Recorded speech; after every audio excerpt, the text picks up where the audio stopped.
I think we should get into that whole indica versus sativa. All right, that's a good one. It's a good one. Yeah, Okay, I think so. I pulled up the web page here, taking a look at the story that we've got linked up over there.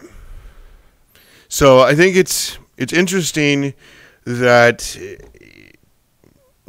since probably before the 60s, I guess, when people were trying to come up with a way to describe to a potential customer, like, hey, this is this or this is that, and here's some examples, and what do you call it? Oh, okay, well, it's blah, blah, blah, blah, blah. Right. I think that was all really kind of based on maybe like the scientific name of the plant, but it also is more describing the characteristics of the plant. Like if it's a sativa, it's a taller, more lanky plant with maybe smaller leaves versus like an indica, which is going to be a short, squatty plant that's going to have these fat, wider leaves. Right. So, well, that's one of the things the story covers is. It's a term. It's a classification that's as old as pot itself. You know what I mean, it was the visual distinction, I think, between the two plants, and then from there they noticed certain characteristics, and they just kind of gotten associated with it. But what the story kind of goes into that we have listed over at the website is what you're specifically looking for is the chemical makeup. The chemical composition. Well, now we have technology that we can see, like this strain has X, Y, and Z in it, and it's much more than that. But what's important and interesting to me is how all of those cannabinoids all interact together to create a high. It's almost like a complex recipe where you sprinkle a little bit of this and a little bit of this, and all together creates this gourmet meal. Well, but in this case, it's a feeling, right? And that's in effect. In effect, exactly. And so the smells of the terpenes combined with the other cannabinoids really create a specific effect that. Well, one of the things I found cannot be defined by indica or sativa. It's sure, and you can get similar highs from both different supposed types of plant look. So, for example, if you had a sativa, sorry to cut you off there, RG, but if you had a sativa flower and then you had an indica flower, and both of them could give you similar highs. But again, to define it by sativa will only be an uppity high, and indica will only be a low couch lock high, or it's too limited. Professor G. Go for it. Sorry. Cutting you off. My bad.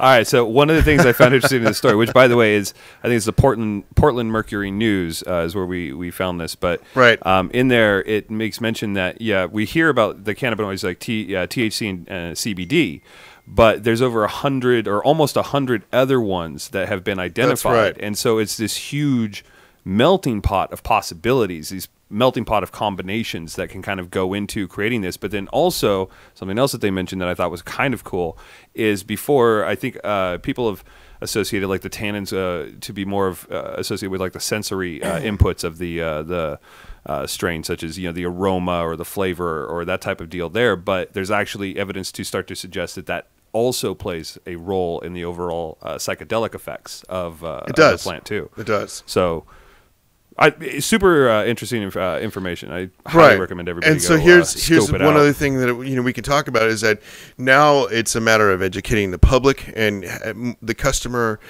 can come in with an idea of, hey, like, I would like to look at a strain, and the strain could maybe have these particular properties to it. Now I can actually home in on the results that I want to get from the medicine or from the cannabis itself. So that's what I think is so awesome about it, is that you'll get these.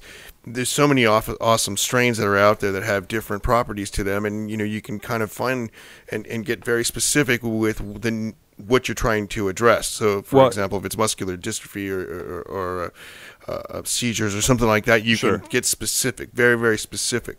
And I think that's awesome. So it's public getting the knowledge. But it's specifically on that. Do you really, do you believe that the public is going to adopt a system that is any more complex than Indica Sativa hybrid? You know what I mean? In mass. And I think that's one of the downsides to it is, number one, it's so ingrained into the culture as it is right now. That's what everybody grew up with. Again, it's as old as pot itself. Here's what's going to happen. Now all of a sudden there's 100 different possibilities, and I want to crossed with 15 other things to get the exact spec that I'm looking for.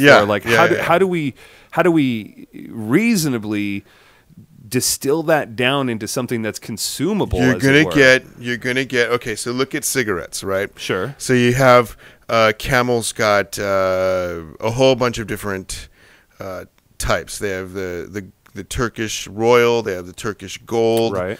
And then all the they're all selling tobacco. In the 99s. So they have tobacco in different blends. Sure. I think what will happen is that you'll see that you're going to get a indica, and it's going to have the indica traits, so if you will, those specific traits that people associate with an indica plant.